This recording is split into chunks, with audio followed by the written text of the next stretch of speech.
Special thanks to Resber CreepyPasta 341 for recommending this video. If you have any versus recommendations, feel free to let us know in the comments. Now let's get started. The moon hung low in the inky black sky, its pallid light casting an eerie glow over the desolate landscape. In the distance, a solitary figure trudged through the darkness, its silhouette barely discernible against the backdrop of the night. It was a man, or at least it once was. Now it was something far more sinister. Jeff the Killer, a name that sent shivers down the spine of anyone who heard it, had been resurrected. Once a normal teenager, a series of traumatic events had transformed him into a sadistic killer with an insatiable thirst for blood. His face, pale and featureless except for his hollow black eyes and a twisted smile that stretched across his cheeks, was the stuff of nightmares. On the other side of the town, another figure emerged from the shadows. Mr. Widemouth, a creature with a large, wide mouth filled with razor-sharp teeth and beady, soulless eyes. His small, furry body belied the malevolent intelligence that lurked within. He was a manipulator, a master of deceit, and a bringer of doom. Both figures had been brought back to life by a mysterious cult that thrived in the underbelly of society. The cult, composed of individuals who had been rejected by the world and sought solace in the dark arts, had spent years perfecting a ritual that would resurrect these infamous killers. Their motives were unclear, but one thing was certain. They wanted chaos. As Jeff and Mr. Widemouth were informed of their resurrection and the cult's intentions, they couldn't help but feel a sense of satisfaction. The world had tried to extinguish their flames, but they had only burned brighter. Now they were set on a collision course, and the outcome was far from certain. The town was a breeding ground for darkness, and as the night deepened, so did the shadows.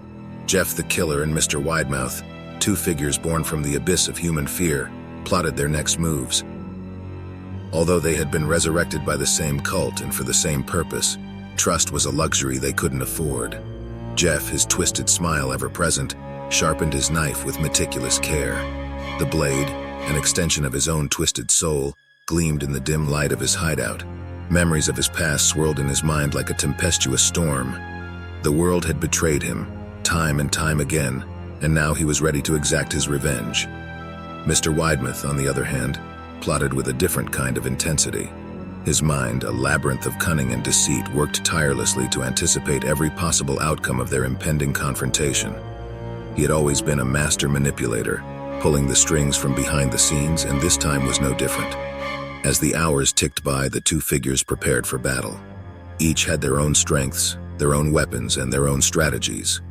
Jeff, with his agility and razor-sharp knife, was a force to be reckoned with. Mr. Widemouth, with his ability to manipulate and deceive, was just as dangerous. The stage was set, and the shadows merged as the two figures ventured into the night. Their paths were destined to cross, and the outcome of their encounter would send ripples through the very fabric of the town. The night was alive with the sound of rustling leaves, the occasional hoot of an owl, and the sinister whispers of the wind. The town, once bustling with life, had succumbed to a suffocating silence. It was in this quiet that the first drop of blood was spilled. Jeff the Killer, his twisted smile bared in a grotesque grin, stalked his prey with predatory precision. A group of teenagers, blissfully unaware of the danger lurking in the shadows, had ventured into the woods for a night of revelry. Jeff's hollow eyes glinted with malevolent delight as he lunged from the darkness, his knife flashing in the moonlight. The screams were music to his ears. The blood, a river of warmth that soaked the earth. One by one, the teenagers fell victim to his blade, their pleas for mercy falling on deaf ears. Jeff reveled in the chaos, the fear, and the pain. It was a dance of death, and he was the master of ceremonies. Meanwhile, Mr. Widemouth had embarked on a different kind of hunt. His target was a group of cult members who had gathered in a secluded cabin to perform a dark ritual. With a flick of his wrist and a wave of his hand, he manipulated the shadows to do his bidding. The cult members, entranced by his power, were helpless to resist. As the night wore on, both Jeff and Mr. Widemouth left a trail of bodies in their wake. Their thirst for blood, far from quenched, only grew stronger with each passing hour. The town, once a beacon of light in the darkness, had become a playground for monsters. In a world shrouded in darkness, the past has a way of weaving its threads into the fabric of the present. For Jeff the Killer and Mr. Widemouth, the past was a web of deceit that had ensnared them both. Years before, in a time that seemed like a distant memory, Jeff had been a normal teenager with a loving family. However, a series of unfortunate events, culminating in a traumatic incident that left him disfigured and mentally unstable, had set him on a path of destruction. Betrayed by those he trusted most, Jeff's transformation into a killer was complete. Mr. Widemouth, on the other hand, had always been a creature of the dark. Born from the nightmares of children, he thrived on fear and manipulation. However, his existence was not without its own share of betrayal. Once a member of a powerful faction of supernatural beings, he had been cast out and left to fend for himself. As the two killers delved deeper into their past, they discovered unknown connections that added new layers of complexity to their rivalry. Unbeknownst to them, their paths had crossed before, and the outcome of their previous encounter had set the stage for their current conflict. As the web of deceit unraveled, both Jeff and Mr. Widemouth were forced to confront the demons of their past. It was a journey that would test the limits of their sanity and challenge the very essence of their being. In the underbelly of the town, the cult of Carnage prepared for their most audacious ritual yet. Composed of individuals who had been rejected by society and had turned to the dark arts for solace, the cult had spent years perfecting their craft. Their ultimate goal was to harness the dark energy unleashed by Jeff the Killer and Mr. Widemouth to plunge the world into chaos. The cult's leader, a charismatic and manipulative figure known as the Harbinger, had a personal vendetta against the world that had wronged him. Abandoned as a child and left to fend for himself in a world that seemed to have no place for him, he had been drawn to the darkness. Over the years, he had amassed a following of like-minded individuals who shared his vision of a world remade in their image. As the night of the ritual approached, the cult members gathered in their secret lair, hidden deep within the bowels of the town. The air was thick with anticipation as the Harbinger took to the podium. With a wave of his hand, he silenced the crowd and began to speak. "Tonight, my brothers and sisters, we will unleash the true power of the darkness that lurks within us all.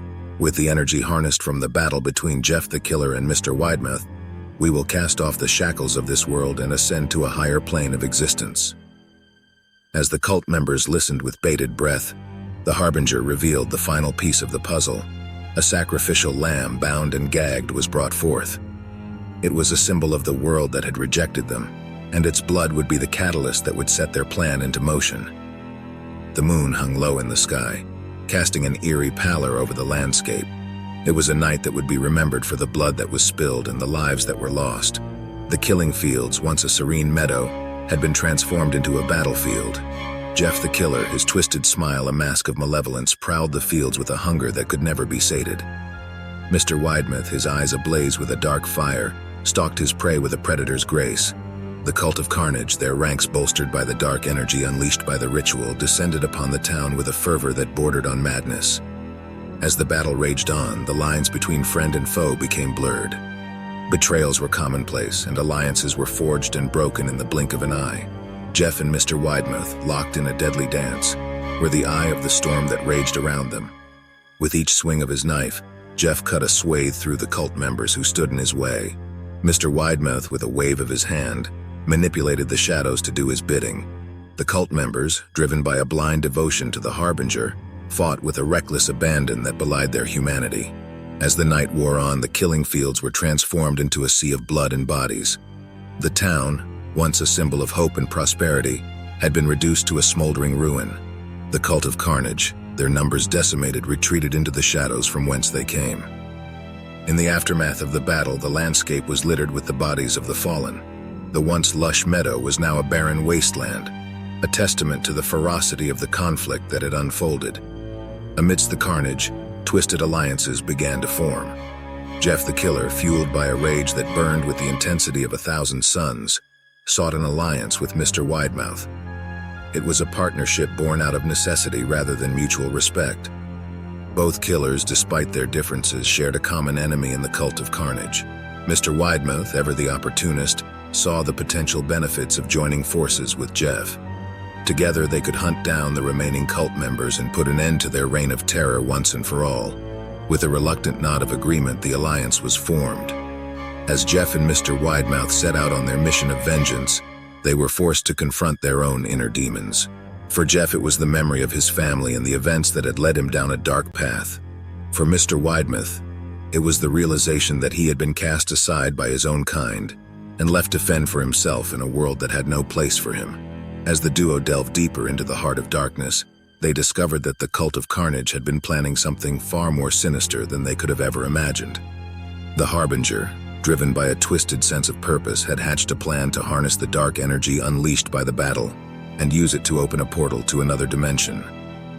The air crackled with tension as Jeff and Mr. Widemouth approached the lair of the Harbinger.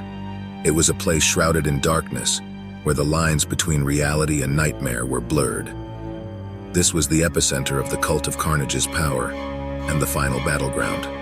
Inside the lair, the Harbinger awaited their arrival with a sense of twisted anticipation. He had spent years plotting his revenge against a world that had cast him aside, and now the moment of reckoning was at hand. As Jeff and Mr. Widemouth entered, he greeted them with a malevolent smile. "Welcome, my friends, to the end of the world as we know it," he proclaimed with a theatrical flourish.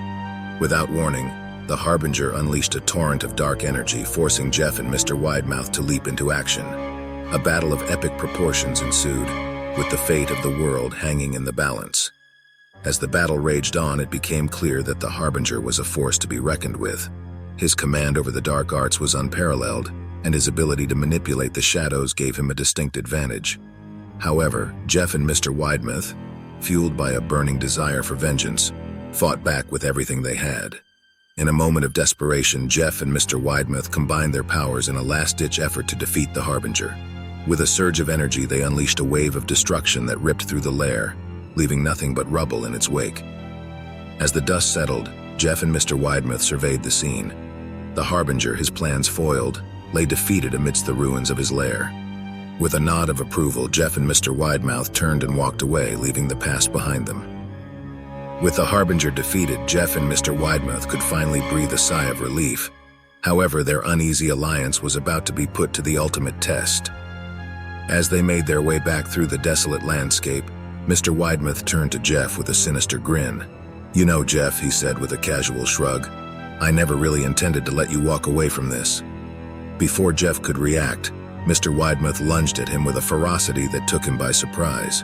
Caught off guard, Jeff struggled to defend himself against the onslaught of attacks. It was clear that Mr. Widemouth had been biding his time, waiting for the perfect moment to strike. As the battle between the two killers raged on, a revelation came to light. It turned out that Mr. Widemouth had been orchestrating the events from the very beginning. He had manipulated Jeff into joining forces with him, knowing full well that he would eventually turn on him. Feeling a sense of betrayal, Jeff fought back with a renewed sense of purpose. He had been used as a pawn in Mr. Widemouth's twisted game, and he was determined to make him pay. With a surge of adrenaline, Jeff unleashed a flurry of attacks that caught Mr. Widemouth off guard. As the battle reached its climax, Jeff managed to land a blow that sent Mr. Widemouth crashing to the ground. With a sense of satisfaction, Jeff stood over his fallen foe, ready to deliver the final blow. Standing over Mr. Widemouth, Jeff felt a surge of conflicting emotions. Relief that it was almost over, anger at the betrayal, and a strange sense of emptiness. He had been consumed by darkness for so long, he couldn't remember what it felt like to be free of it. As he raised his knife to deliver the final blow, he was suddenly gripped by a sense of clarity. Killing Mr. Widemouth wouldn't change anything. It wouldn't bring back his family or undo the horrors he had committed. It would only serve to deepen the darkness that had already consumed him. With a newfound sense of purpose, Jeff made a decision that surprised even himself. He lowered his knife and turned away from Mr. Widemouth, leaving him battered and bruised but still alive. As he walked away from the scene of the battle, Jeff felt a weight lift from his shoulders. He knew that he would never be able to escape the darkness entirely, but he had taken the first step towards reclaiming his soul. In the distance, he could see the first light of dawn breaking on the horizon. It was a symbol of hope, a reminder that even in the darkest of times, there is always a glimmer of light. Be sure to like this video. This will let me know that you really enjoyed this content and will motivate us to make more stories like this.